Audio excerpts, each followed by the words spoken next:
Dito sa Masbate, maraming pwedeng pasyalan at pagkakitaan. Bahagi ng Kabikulan ang probinsya, malapit sa Katagalugan at mga isla ng Visayas.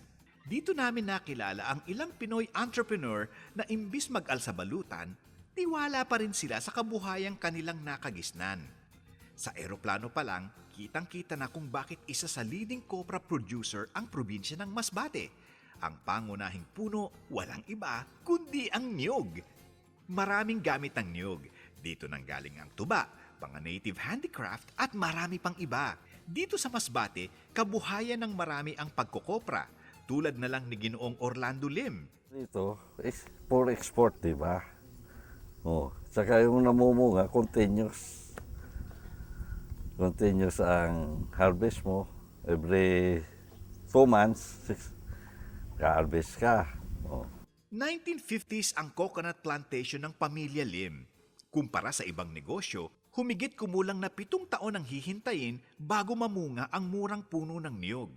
Pero kapag namumunga na ang inyong mga puno, tuloy-tuloy na ang inyong kita. Kada 2 buwan ay nag-harvest sila ng niyog para gawing kopra. Ito yung pinatuyong coconut meat. Ang kopra ang raw material sa paggawa ng mantika o cooking oil. Binabalatan ang magulang na niyog. Binibiyak ang bao at tinatanggal ang coconut water at pinapausukan hanggang matuyo ang coconut meat. Kada 2 buwan, binibili ng mga mangangalakal mula Maynila at Cebu ang mga kopra ni Mr. Lim. Ang kanyang puhunan kada puno ay 1,000 piso.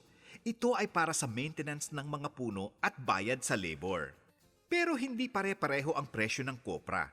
Ang isang sako ng kopra ay tumitimbang ng 50 kilo. At kung imumultiply ito sa presyong 39 pesos per kilo, kumikita si Lim ng gross amount na 1,950 pesos kada sako. Minsan, umabot na ito sa 60 pesos per sak at bumaba naman sa 16 pesos kada sako. Pero kumikita lang ang ordinaryong magsasaka ng 3 hanggang 5 piso kada niyog. Makaluma kasi ang paraan at ang gamit ng mga maliliit na magsasaka.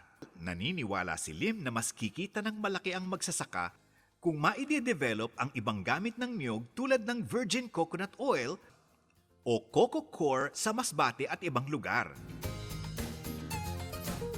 Sa Masbate rin matatagpuan ang maliit pero napakaasim na prutas na ginagamit sa seasoning at raw material ng maraming food products sa Masbate. Alam niyo ba kung ano ito? Walang iba kundi ang batuan. Hindi pinapansin nung una, pero nang makita ng local government ng Masbate City ang potensyal nito, ginawang priority na ang cultivation ng batuan trees. Pwede kasi itong pamalit sa sampalok at iba pang maasim na pampalasa. Dahil malikhain, nag-imbento si Shirley Iray ng Masbate City ng iba't ibang food products na base sa small wonder fruit na ito. Itong batuhan po, kasi as an agriculturist, nakikita namin ito, wild ito sa forest. Tapos bihira lang sila nakakalam, maliban sa amin ng mga naka-stay in the barangay. While dito sa city, bihira nakakaalam yan. Yung batuhan ay ginagawa yan sa, ginagamit sa palasa sa pagkain, katulad ng paksiw lauya or bulalo or sinigang. Ang mga produkto ko galing sa batuhan ay ketchup, marmalade, batuhan jam, jelly, vinegar, pickled, salted na batuhan, dried batuhan. Kumpara sa ibang pampaasim, mas maraming mamunga ang batuan. Umaabot daw ng 2 toneladang batuan fruit ang kaya niyang ma-harvest mula sa iilang puno lang. Sabi ni Mrs. Iray, kung may 20,000 pesos kayo, pwede na kayong magsimula ng home-based batuan food processing business. Para tumagal ang shelf life ng inyong batuan products, botelya at hindi plastic ang dapat nyong gamiting packaging material. Dahil hindi pa masyadong kilala ang batuan sa labas ng Masbate, mas magandang ipromote muna raw ito sa inyong potential market.